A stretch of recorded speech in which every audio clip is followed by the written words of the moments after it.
Olá, pessoal, bem-vindos a mais uma aula de Ciência e Visualização de Dados em Saúde. Hoje a gente começa lembrando um pouco onde que nós estamos, certo? Essa é uma pergunta, na verdade, bastante interessante, porque ela permite nós refletirmos sobre a questão da escala, certo? De tempos em tempos, eu gosto de sempre refletir sobre os meus problemas, os problemas da minha vida, sob uma perspectiva de grandes escalas, né? Eu gosto sempre de tempos em tempos de recordar que eu sou apenas uma habitante dentre bilhares de outros, vivendo num pálido ponto azul no meio do universo, né?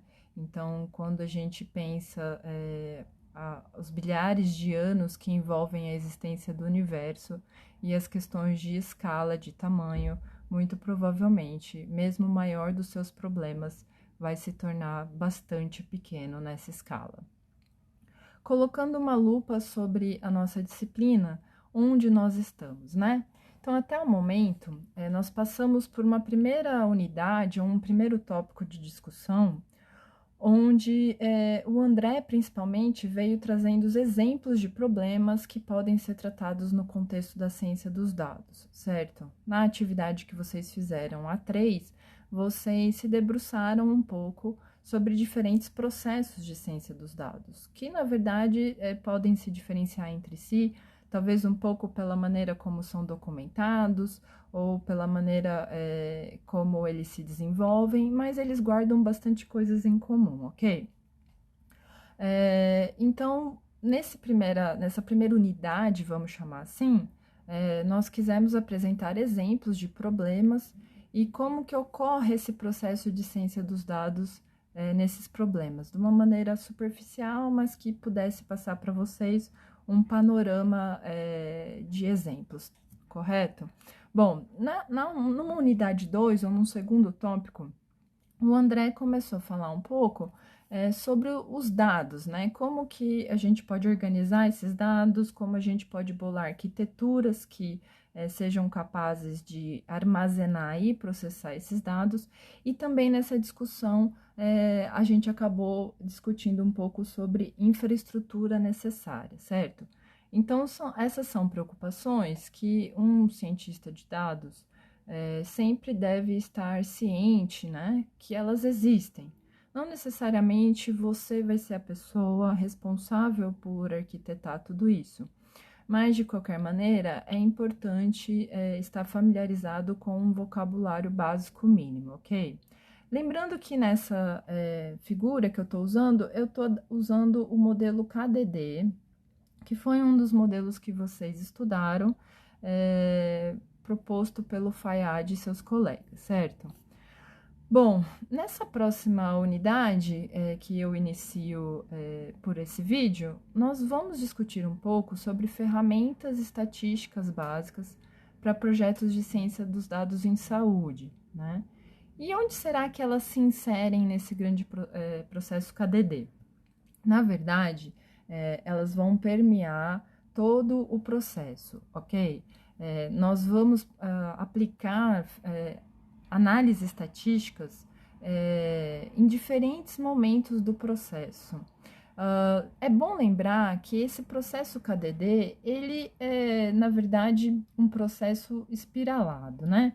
Onde a gente pode eventualmente percorrer todo o processo uma vez, numa espécie de análise exploratória, onde eventualmente a gente vai extrair estatísticas descritivas dos dados inicialmente selecionados. Com base nessas estatísticas descritivas, talvez a gente decida realizar alguma transformação nos dados. Ferramentas de visualização estatísticas também vão ajudar a gente nessa primeira etapa, que tipicamente é chamada de análise exploratória, certo? Mas aí, num segundo momento, a gente organiza melhor os dados e aí, de fato, começamos a fazer análises mais apuradas. Eventualmente, a gente chega numa primeira etapa de tentativa de reconhecimento de padrões. Então, nesse caso, a gente vai lançar mão de uma série de outras análises e ferramentas estatísticas. E a ideia é que a gente vá apurando as nossas perguntas de pesquisa até o momento onde a gente vai se sentir suficientemente maduro para entregar esse nosso conhecimento adquirido para a comunidade científica ou para tomadores de decisão ou simplesmente compartilhar com a sociedade, certo? Então, nós temos, nesse caso da Covid-19, com certeza vocês já receberam inúmeros links de dashboards ou visualizações que cumprem o propósito de passar uma informação de uma maneira visual sobre a evolução da doença no Brasil e no mundo, certo? Às vezes também a gente recebe algum material que traz informações estatísticas, mas em geral, e eu vou discutir isso em breve, nem sempre é uma informação de boa qualidade ou nem sempre as pessoas estão suficientemente preparadas para digerir essa informação, tá? Bom, então, dito isso, eu gostaria de falar rapidamente sobre quais são os nossos objetivos nessa unidade, ok? Primeiramente, a gente quer compartilhar com vocês um vocabulário básico que vai aparecer com frequência em artigos da área da saúde, certo? Então, digamos assim que são os termos que ninguém pode deixar de conhecer se pretende trabalhar com ciência dos dados em saúde, ok? São coisas que vão aparecer com frequência, então é importante ter esse vocabulário.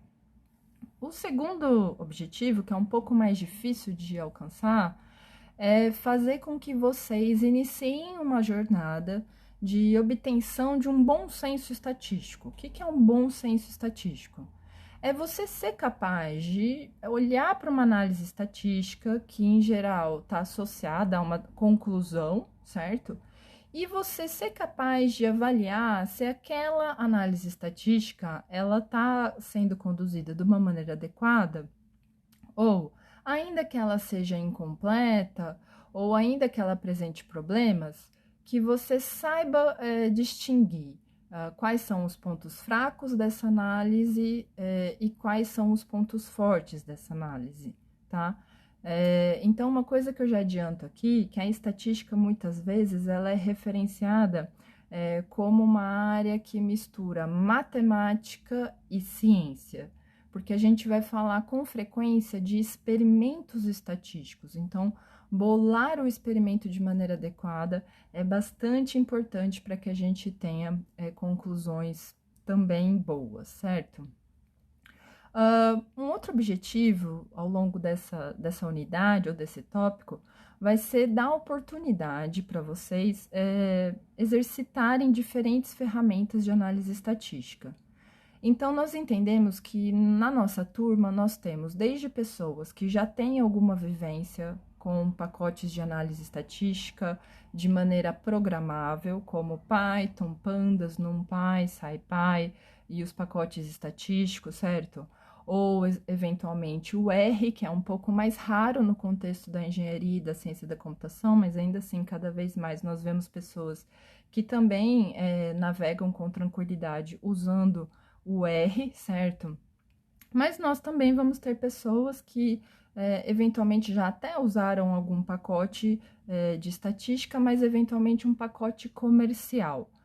O Excel pode ser considerado um exemplo desse tipo, ou o SPSS, que é um pacote comercial da IBM, né? Onde nesses casos o usuário ele faz uso das ferramentas estatísticas, mas aquelas ferramentas são caixas pretas. Ele não precisa programar linha a linha as análises que estão sendo realizadas. Ele no máximo configura alguns parâmetros, tá? Nós temos também o ECA, que também a gente vai comentar um pouco no contexto da disciplina. A nossa ideia é que vocês se aventurem por lugares que vocês ainda não se aventuraram, certo? Então, se você é um especialista de Python e R, a gente faz o convite para que agora você se torne uma espécie de tutor daqueles que nunca fizeram isso, tá?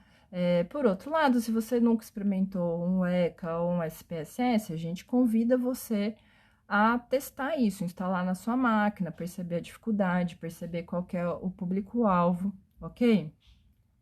Um outro objetivo dessa unidade é prover para vocês ponteiros para análises mais sofisticadas. Então, a gente não vai ter tempo e nem é o nosso objetivo nos aprofundarmos em análises muito sofisticadas, mas a gente espera, com a ajuda de vocês, inclusive, que nós consigamos dar bons ponteiros para quem quiser se aprofundar sobre uma determinada análise específica. O grande objetivo final dessa unidade é a gente conseguir prover uma linguagem comum entre o cientista da computação, o estatístico e o especialista da área da saúde, certo? A gente quer que essas pessoas sentem numa sala de reunião e que eles consigam conversar com o mesmo vocabulário, que um entenda a dificuldade e as limitações da ferramenta do outro, certo?